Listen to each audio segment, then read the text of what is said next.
Hello, and welcome back to more Films Under Constant Critique, where we take a look at films, some good, some bad, and some downright awful. I'm Bongo Baikov, joined by our host Maverick, Dren, Zaria. This week, we're taking a look at the film The Fly 2. You didn't watch this during or right before eating, did you? No, I was smarter about it this time. Okay. Just making sure. Um, I made sure to eat lunch hours before I watched this. So. Yeah, yeah. Oh god. Uh, you had spaghetti right after watching this, obviously. Um, Jesus. Ugh. Yeah, no, never repeating that mistake. That was a bad choice. So, The Fly 2, Texas Blood Money was I was about to call it The Fly 2, The Quickening, or The Flyening or something. The Fly 2, The Quickening, obviously. My my favorite part is when they confirmed that Brundle is actually a space alien the whole time. Yes, yeah. And that I like when they have to build a shield to stop the ozone layer melting or whatever. God, what a bizarre movie that was. So The Fly 2 was released on February 10th, 1989. It cost 12.5 million and made 38.9 million. I'm trying to remember how that compares to the first one. It made less, I know that. Okay, so it cost about the same and it made less. So it made about almost 2/3 of what the previous one did. So That's pretty rough. yeah, the tagline was "like father, like son." That's kind of lazy. Also, not very scary, not very related. That's just a bad tagline. I mean, it's related, but it's I guess, but like you might as well have named like it's really cliche is the thing. You know. So this was directed by Chris Wallace. Wallace. I don't know how to pronounce that. But what's interesting, he did special effects and makeup on a lot of movies, including The Fly.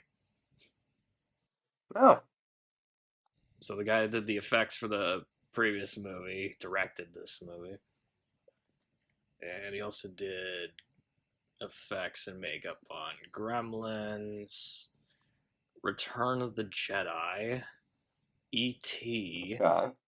Virtuosity, Raiders of the Lost Ark. I think he helped with the face melting scene in that, if I remember right. That would make sense. Considering one of the scenes in this movie, yeah, it makes sense. Yeah. Galaxina and Caveman. The Ringo Starr movie, Caveman. It's got Dennis Quaid in it. This was again produced by Brooks Films. It's so interesting to me that Mel Brooks was involved with these. That's just so funny. Yeah. It's kind of like how he was also involved with like The Elephant Man as a producer. It's like it just doesn't feel like anything he'd be involved with. Yeah, which is why it doesn't say Mel Brooks is the Elephant Man, because people would have, thought it was a parody. So I was looking at who wrote this. This had 4 screenwriters. And you know what? It shows. It does at points feel like 4 different people were in charge of writing it. And the people who wrote this are also, so one of the writers was Frank Darabont, who people might know because he directed The Shawshank Redemption I didn't even notice that. And the Green Mile. Oh, and The Green Mile. I guess you have to start somewhere. And another writer did Stephen King properties because you have Mick Garris. His weren't as good though. which movies did he do? Oh, I think he did the Shining miniseries and like, Oh, him. did he do Sleepwalkers? Was that him?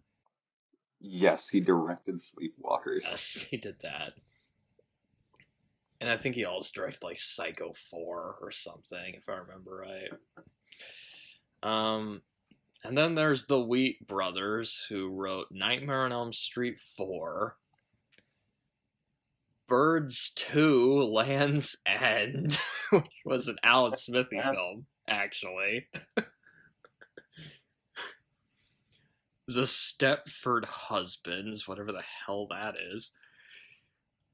They directed 3 movies. One of them was Ewoks: The Battle for Endor. That's a lot of weird Star Wars connections for one film.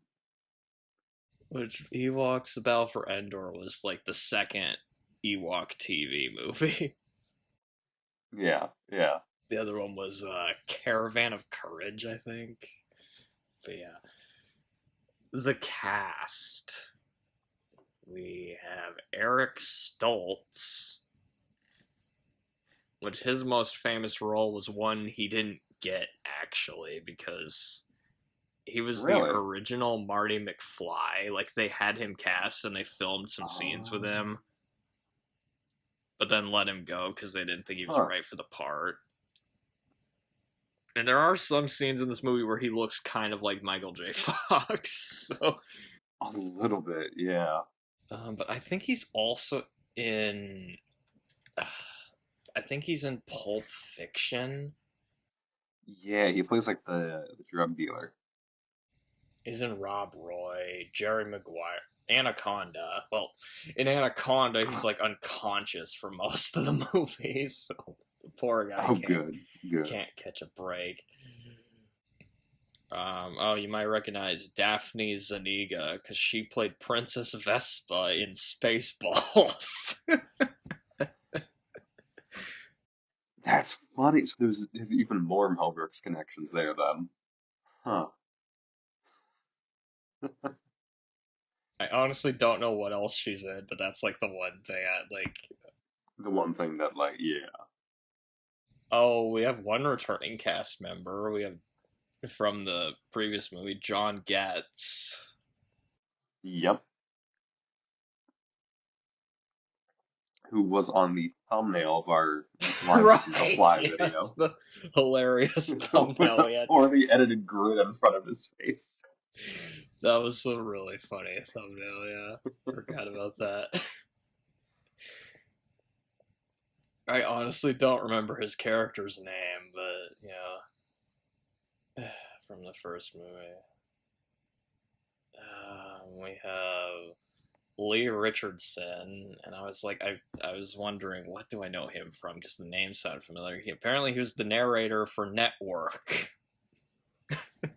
Oh. This is one of my favorite movies, actually. So I was like, wow, it's not the connection I expected. Gina Davis refused to come back because her character dies at the beginning, so they had to recast her for this. I guess to be fair, her character really is only in there for like a minute, maybe less. Other people considered to play Martin Brundle. Is that the character in this? Yes. Yeah. Jeff Goldblum's kid. Yeah, Seth Brundle's son. Keanu Reeves was considered, Huh. and Josh Brolin. Huh. Yeah. I feel like Keanu Reeves would have worked well. He kind of looks like kind of looks like Jeff Goldblum. Not a lot, but like a little bit. But This is I don't like know how Josh Keanu Brolin Reeves would when have he been. was in Bill and Ted, we should point out. It's like I think this is the Because same year Bill and Ted came out, the first one. Um, oh, there's a funny movie idea. I just have like a Bill and Ted movie, and what Ted is turning into a fly. to a fly. It's just some like just disgusting body horror film. This Where he's is like, totally bogus, dude, dude. your jaw's on the floor, dude. Most unexcellent. Okay, so the music was done by Christopher Young, and we've had him before. Ooh, for what? Spider-Man 3. Oh, I forgot that Elfman wasn't. I didn't do that one. Huh. And he also did music for Hellraiser, which makes sense, actually, during this movie. Yeah. So, initial thoughts. You can start if you want, I guess. Yeah. So I'm really interested to hear your thoughts on this later, but it was a bit of a roller coaster for me. So Okay. I was pretty intrigued during like the first part of this movie, like during all like the parts where like Martin was a kid, the early works in the lab. I thought all of that was very, very interesting. Um, I started to get a little bit worried when they introduced the like main love interest of the movie, and then as soon as they escaped the facility, I like lost all interest in it. It was just boring. It felt stale. It just went straight downhill. But as soon as they got back into the labs at the end of the movie, and it became just kind of like basically just like a monster movie with this fly guy running around, I kind of started to love it. It's a little hard to describe. Like special effects, I think are done very well throughout this whole thing. Like that, all of that is still pretty impressive. The atmosphere is decent. It's nowhere near as good as Cronenberg's is, obviously. The plot is a little. I don't know how to. It's a little tropey. Like you said It's earlier, not this very. feels The like whole. you said earlier. This feels like 4 people wrote it. Yeah, exactly. And whoever was in charge of writing the romance subplot did not do a good job. Like that part was pretty boring. But overall, except for the rough patches in the middle, I had a lot of fun watching this movie. Is it a good movie? No. Is it a great movie? No. But it was. I think it was a very entertaining watch. Interesting. Okay. Huh. So I'm very interested to hear what you think. So, unlike you, I had seen this before, and I remembered some of it, but not much. I remember there was this really gory kill with an elevator, and the stuff with the dog. I Yeah. remembered that. And obviously, it's not as good as the one with Jeff Goldblum. That's a given.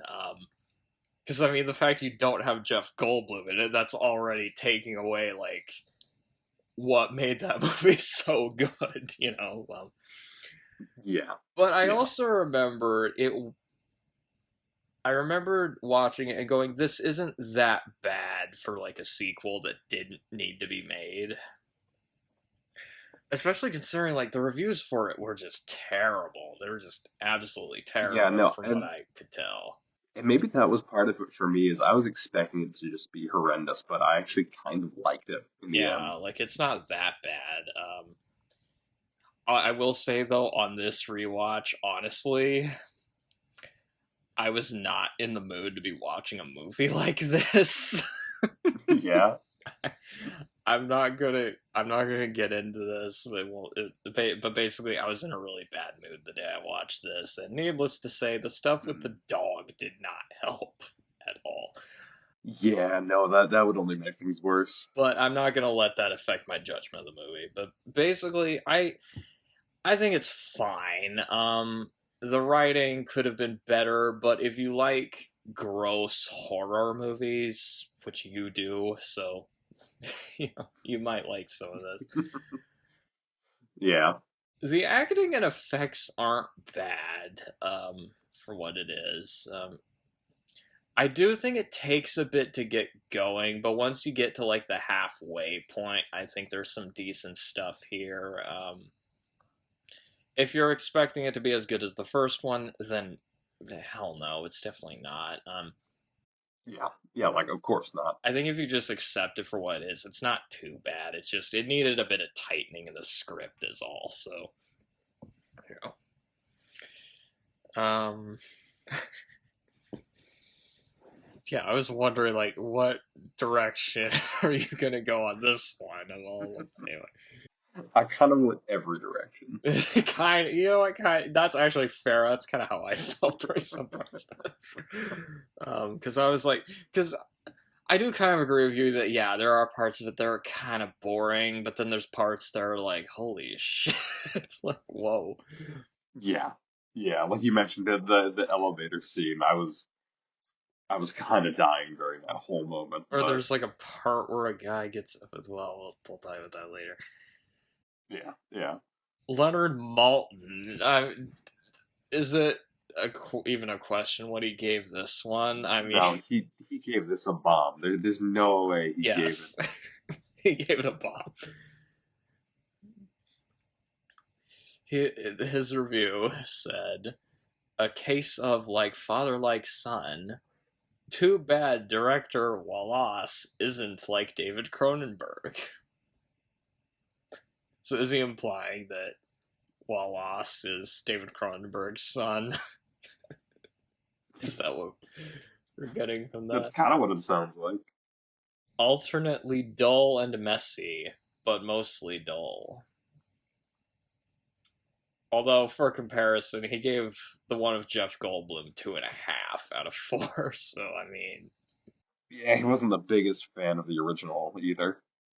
Yeah, well, he gave the 1958 one 3 out of 4. So, the original he liked. So, the story of this one. So, this falls for the Shrek 3 curse. I like how that's just what we're calling it. It's just anytime it's about someone's kid, it's the Shrek 3 curse. The Fly 2 falls for the Shrek 3 curse because it's about Seth Brundle's son, Martin. And I mean, Jeff Goldblum did bang Gina Davis in the previous movie and in real life, so yeah, he probably did Yeah, have a son. And so the son basically grows up living in a lab. He starts turning into a fly while falling in love with Princess Vespa, apparently.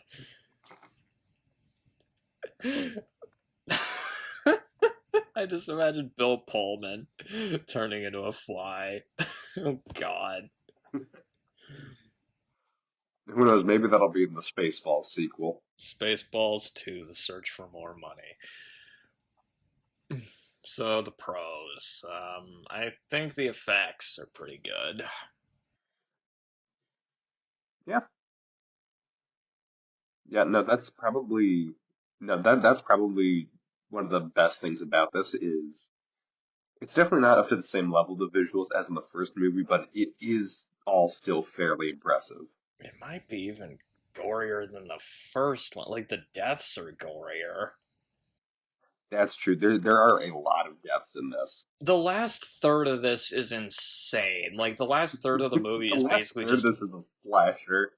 the last third of it is just gore galore. It's just the fly killing a bunch of people in the lab. Like he like Yeah. spits on a guy's face and the dude's face melts off and you see his No. skull. It's so gross. Like or the elevator kill. Like I was like losing it at the elevator scene. Because like imagine you're in a movie where there's like a living fly person and the thing that kills you is the elevator. I guess it is kind of funny in that way. I guess you're a sick fuck. So the guy but basically his head gets like I mean it gets crushed by an elevator, you know. It's like it's so bloody too. Like some of the deaths in this, Yeah. you know, I think I read somewhere this almost got an X rating because it was so violent. That doesn't surprise me. And it might have even been like that elevator kill does look like it was edited a bit. So, um, yeah, the whole ending is just fucking crazy. So many people die there. You like get to the ending, you're just like, what, because before that it was like kind of slow. It was like building up to a lot of stuff, and then just all that Yeah, happens. You're yeah. just like, oh my god. Um, then the effects on the flyer, it doesn't really look like the same fly from the previous one. No, there's a lot of differences. Like the eyes are different. Um, I don't remember. Did the one of the last one have 6 arms? I don't remember. I just remember like honestly, it looks like there were parts of it where to me it looked like a bigger version of one of the Gremlins. Yeah, a little bit. Yeah, just a little bit. And I think that's kind of one of the things I was a little disappointed with watching. That well, I kind of wish you'd seen a little more of like the build up of him becoming a fly like he did in the first movie. But anyway, but the Yeah, makeup was pretty good. yeah. The transformation I did did like feel the a little inconsistent to what Jeff Goldblum went through. He like turns into a yeah, it pod. was rushed. He like turns into a Yeah. pod at one point. But anyway, I I was gonna say like it is inconsistent. He loses his eyes pretty early on, and then he turns into a pod, which Jeff Goldblum didn't, but the pod still looks good. Like it still looks very it does. interesting. Yeah. Again, the special effects are pretty good in this. I don't think it won like because the first one like won an Oscar for best makeup, I believe, but I don't think this one did. Yeah, yeah. It kind of felt like a werewolf movie to me at some points, I can see it. like a werefly, I guess. Um, the music's pretty good. Yeah, I think it's well shot for the most part. Like it wasn't like obviously Yeah, it's not as good as the Cronenberg one, but I mean it's not bad. yeah. And like the music and the visuals, the cinematography played pretty well together to make a pretty foreboding mood. At least when you're in the labs. Once they're outside of the labs, everything just feels kind of like it's a little rough to say a little bit like a TV movie. And this was a first time, I believe. This was the first movie directed by Chris Wallace. Is that right? Let me make sure. Yeah, yeah, For a first time director, this isn't bad actually. yeah. No, it is. It's not amazing, but it's not bad for a first time director. Yeah, Obviously, he's no Cronenberg, but I mean, a lot of people aren't, to be fair. Um, and I do think the concept behind this is interesting. You have this kid, like, he's slowly. Because in the first movie, it's like he gets merged with the fly and then slowly turns into it. Whereas here, he's like growing up into a fly. I thought that was okay. That's like a yeah. For like a different. little bit, he's reviewing the tapes that his mother made. And then he also he realizes what's happening by like looking at like, reading stuff. Like that's kind of disturbing, like the realization Kind you're of turning did, into a yeah. fucking fly person, and nobody told him this apparently. It's like he thinks he has the same thing that Robin Williams did in Jack, I guess. Yeah. Another movie that would be very different if he turned into a fly. Why didn't Coppola do that in that movie? And apparently he is almost as eccentric as his dad was, because he's like fooling around with lab equipment. He's a bit socially awkward. Apparently, it's mentioned at one point he never sleeps, which, Jesus Christ. Yeah, like his 5th birthday, he looks like he's 20. That was something I noticed. I was like, he's like what? He looks like he's what, 25, but they're celebrating his 5th birthday. That's gotta be weird.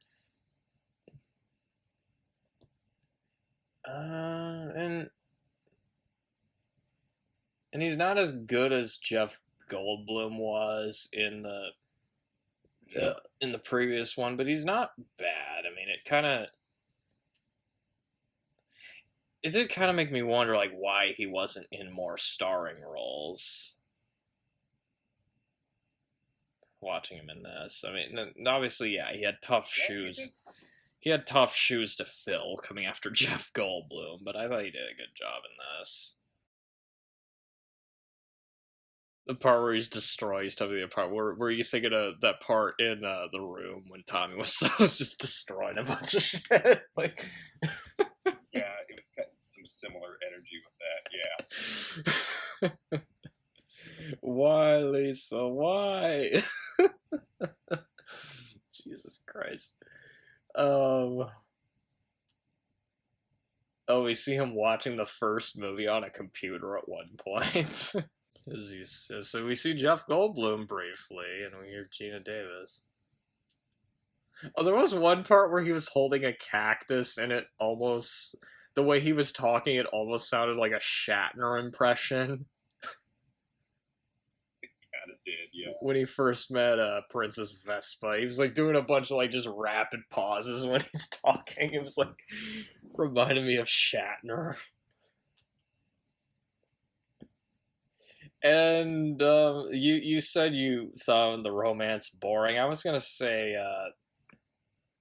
I didn't think the romance in this was horrible. Like, it was serviceable to me. It's not too bad. It felt rushed. I think like maybe they took their time with it a bit more. It could have been better. There's that like love montage like set to a country song. It was like, Yeah, that was a little distracting. Yeah. I was like wondering who that was. Apparently, it was a Roger Miller cover by K.D. Lang, which is not who I was expecting it to be. But like the romance of that, you look at like some of the other romances we've done on the podcast. I mean, the last movie we did, the romance was they like just met and then they bang like a scene later. That's true. It is better than a lot of other examples. It's not the worst. It's not the worst. Yeah, can you imagine Eric Stoltz saying like, "I killed them all, and not just the men, but the women and the children too." And the children too. So what did you think of the child, Martin? The kid that played him when he was real young. I thought he was fine. You know, he seemed Yeah. like if this is what he seemed like what Jeff Goldblum's son would be like, where he's this like weird, awkward, scientifically oriented kid, you know? Yeah, yeah. No, I think he did a pretty good job. I like that little helmet that he's wearing during his section because it kind of makes him look like a fly, just really early on. Yeah. He wasn't in it that much, but yeah, and he does look kind of like Eric Stoltz too, so yeah, they kind of look similar. So I didn't think he was bad. Yeah. And I liked the dynamic between him and Lee Richardson's character. Yes. Where it's like he's his father figure, but he's also like hiding a lot of stuff from him, and then later And on, that was one of my favorite. Yeah. later on, it's like, it turns out, yeah, this guy's Yeah, kind of shitty. He sort of reminded me of Mr. Waternose from Monsters Inc. a bit, actually. that's a very apt comparison. Yeah, no, that's pretty close. What were you gonna say? Yeah, no, I thought their relationship at the very beginning was really interesting. I like the idea of him being more like a dad character because at this point you kind of expect it to be like an evil scientist thing where they're just torturing kids. This felt so much nice. It was kind of a breath of fresh air. I was a little disappointed when they were just like, nah, they're just using him as a science experiment. That was a little too tropey, but I thought it was kind of interesting though how he's like they basically raised him in this laboratory, in the lab, yeah, just kind of giving me like Truman Show vibes a bit. yeah, a little bit. Or just like he's just raised in isolation his whole life and doesn't know what's going on, except that'd be the version of the Truman Show where Jim Carrey realizes not only is he on a TV show, he's turning into a fly. Jesus. Now that would be a great movie. I could totally see like Jim Carrey turning into a fly or something. He visits John Getz at one point. That part was kind of weak. I thought his appearance was funny, but it felt a little bit weak. Okay. I like that they kept It was, continuity with the other movie though, because yeah, he's missing a hand and a foot. yeah, yeah. He did feel a little shoehorned in. He's basically just there to be like, hey, we got this guy back from the first movie. It did feel shoehorned in. That's true. Yeah, it kind of just felt like, yeah, here's somebody from the previous movie. So, um, because I will agree with you. Like that section where they like escape the lab and go outside. That part is kind of boring. Yeah. There's just not a lot like that happens there. And then that's getting into cons. Sorry. Uh, but then like the last third of it just goes insane. It's like it's kind of weird the pacing in this movie because Yeah. the beginning's a bit slow, then it starts picking up, then it's slow again, then it's insane. Yeah. Yeah. Should we just get into cons? I guess. I mean, no. Uh, Or did you have anything else to? Sorry, it's just that we keep. I know, I know. I'm just scrolling through it real quick and seeing if I have anything else to bring up Ending here. of the movie was pretty messed up. I thought, like, It was pretty messed up. It was good. I think it could have been a little bit better, but like, because they like because switch, at first I thought, yeah, because they like switch, like they do the gene switching thing, and like Eric Stoltz is normal, the other guy's like all deformed and gets locked away. I was like, Jesus Christ, that's how you're ending the wait a movie? minute. Like, Wait a minute. Does this mean Eric Stoltz is going to turn into Lee Richardson as he grows older?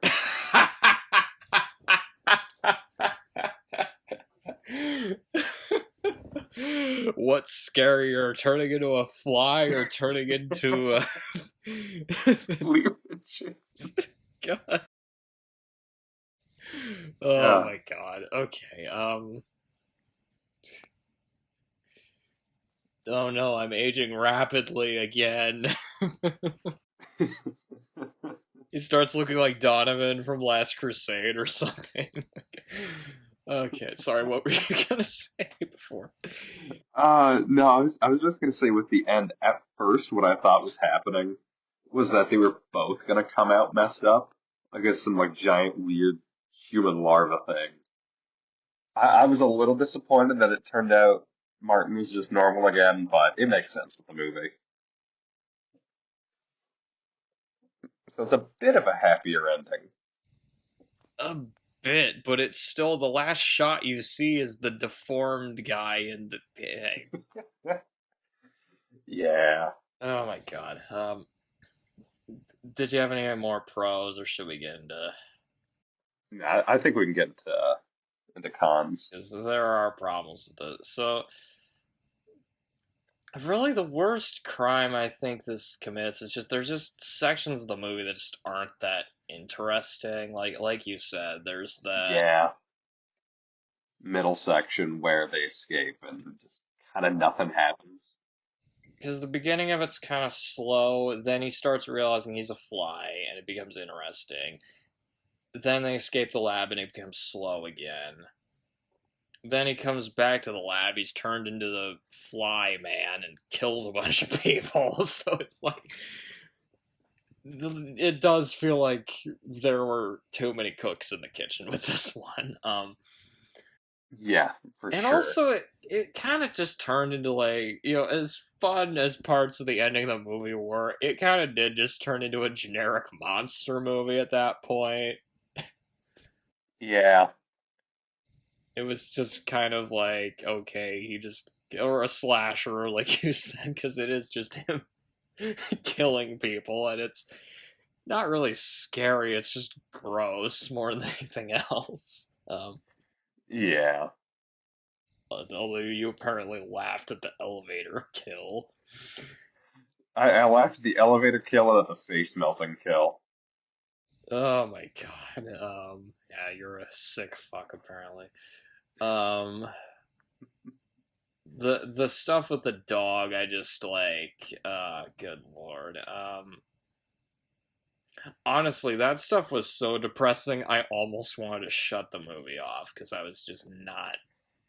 Yeah, that was rough. It was really hard to watch. Because basically they put the dog in the transporter and it comes out deformed, and they have it. They're like, he finds it later and realizes they're like keeping it alive in the lab, and it's just really, yeah, it's just Just it's bad and kind of gross. it was just really unpleasant and just not. It's kind of how I felt with the first movie, that scene with the baboon. Yeah. I don't like this. And I'm usually pretty like, I'm usually not that affected by like gore and stuff. Maybe part of it again is like I mentioned, the day I watched this, I was like, I don't feel in the mood to be watching a movie like this. I mean, Yeah. um, uh, and I said earlier the romance was serviceable, but it's nowhere near as good as the romance between Jeff Goldblum and Janet Davis. Not even close. Yeah. And I think that might have been why it was a bit harsh with it in this movie, was just because of how well done it was in the previous one. And that's part of what made that first movie, that movie work so well, was the chemistry between those Yeah. two. It was really good. Like if it weren't for those two, that movie would just be like your generic, like, you know sci-fi horror type thing. But those two, because those two were so good in it, it lifted it up a bit. Whereas here, it's like, okay, it didn't really feel earned. It didn't feel earned, I think, is the Yeah. problem. It kind of, like you said, it felt kind of rushed, and it just was like, okay, these two, like, and it didn't really add up to much either. No. No. It was just like, okay, these two are in love, and I don't know. Maybe part of it is the first movie did end on a much more tragic note, so it just had more of an emotional core to it, whereas this one didn't. So, Yeah. and this also just kind of felt like a movie where we've said this about a lot of movies, but like it was kind of a case of, and then we get a scene of. Exactly. Especially when John Getz appears. Because that has like absolutely no connection to anything happening. I was noticing this during like the first half of the movie. It was just like, wait, there's another scene and then another. There were just things happening, and there just wasn't a flow to them. Yeah. The scenes didn't connect to each other. It just felt kind of unfocused again. Maybe because there were four different writers. I don't know. The pacing we mentioned, but they could have been way better. It takes a long time Yeah. before it starts Yeah. feeling like a. That was something I noticed. It takes a very long time before it starts feeling like a Fly movie. Because that Yeah. like first half, like it takes like I think what 50 something minutes before it's like oh he's like realizing he's a fly, but Yeah. It's like just about, I think a little bit over halfway. Yeah. there should have been like it should have happened earlier. I think like because the reason it takes a bit for Jeff Goldblum to turn into a fly is because he doesn't do the experiment until like 20 or 30 minutes in the movie. Whereas here, it's like you should have been seeing signs of it earlier. Yeah. Yeah.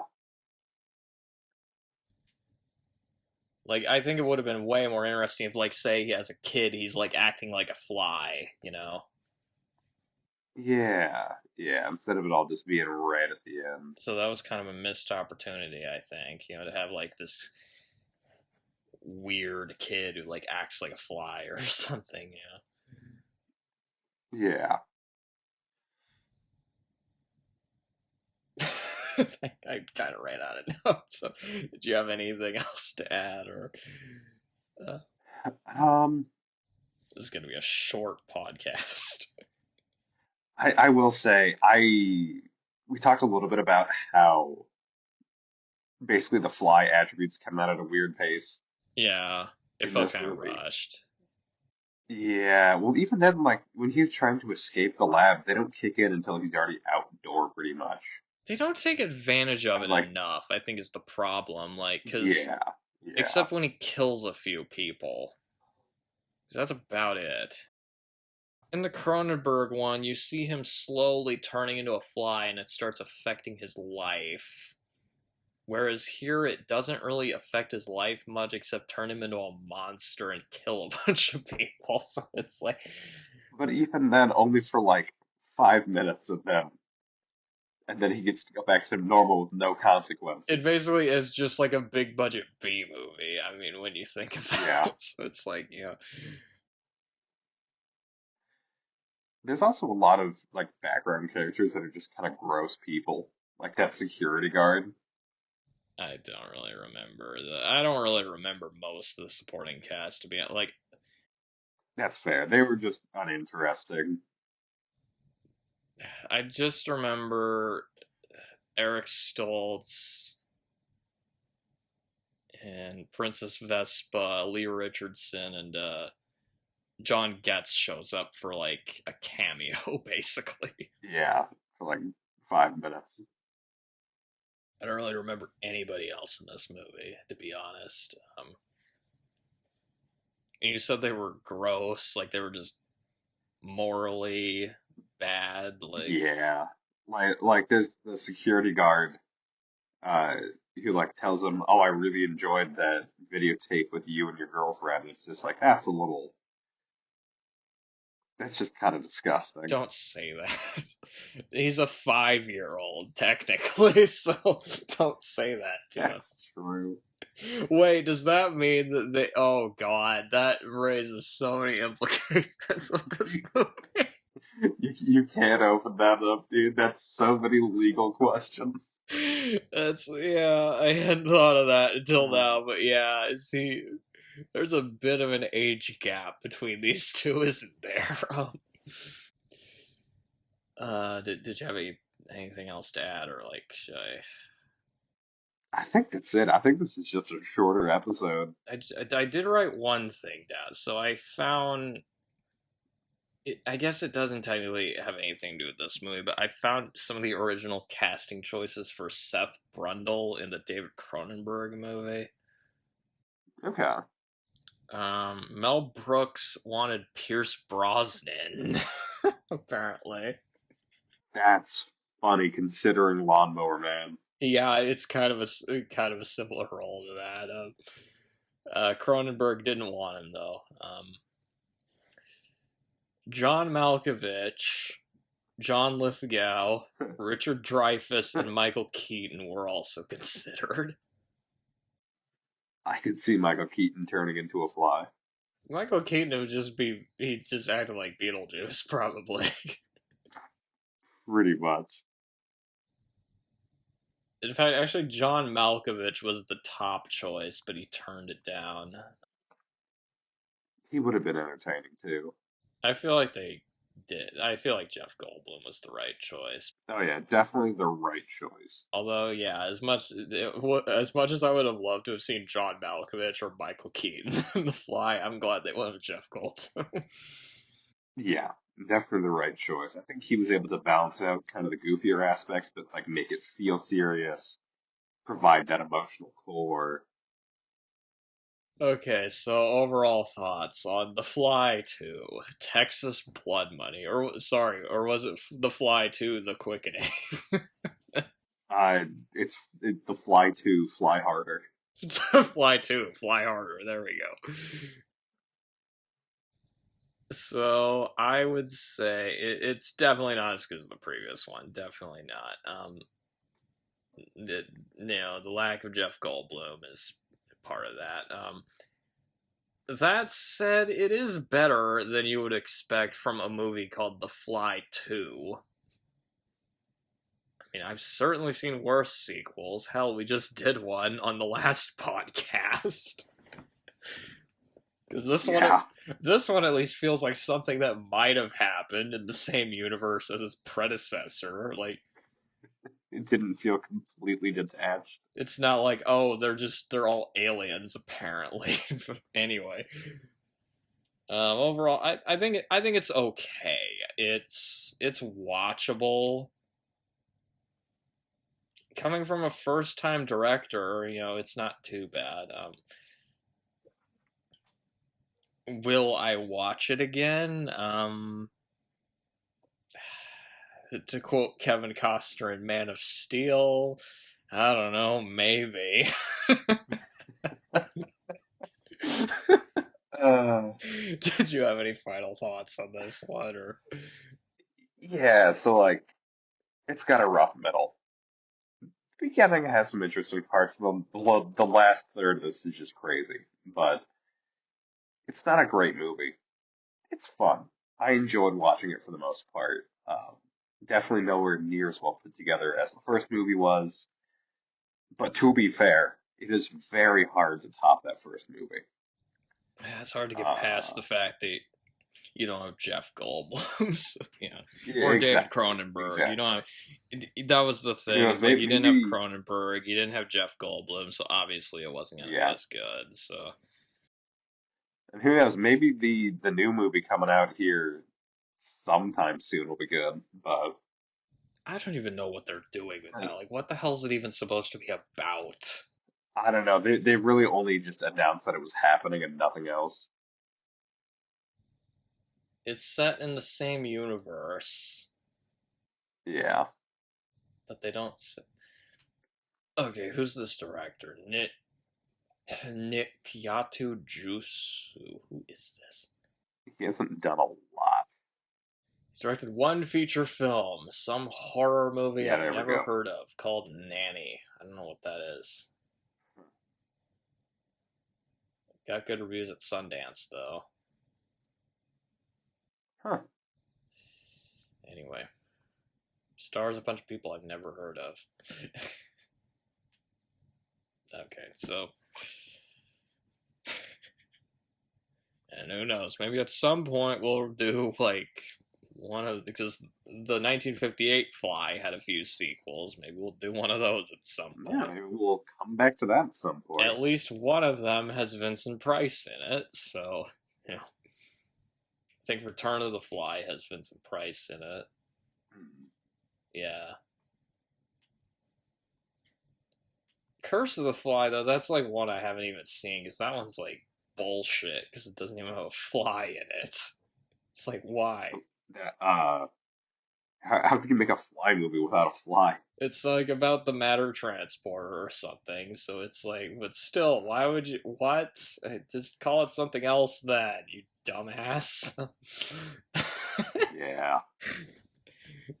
So hey, at least this one had a fly in it. So there's that.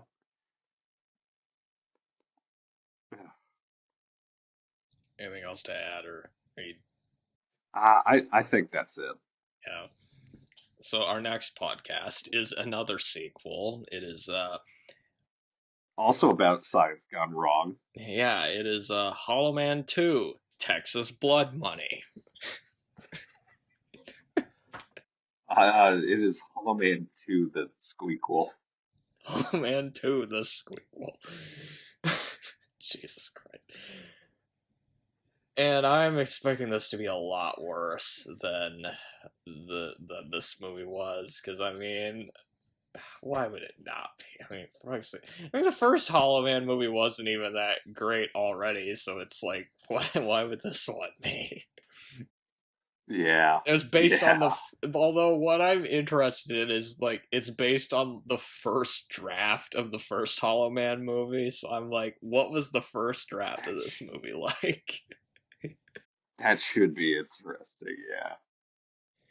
And it has Christian Slater in it, so... Huh. The Return of Christian Slater.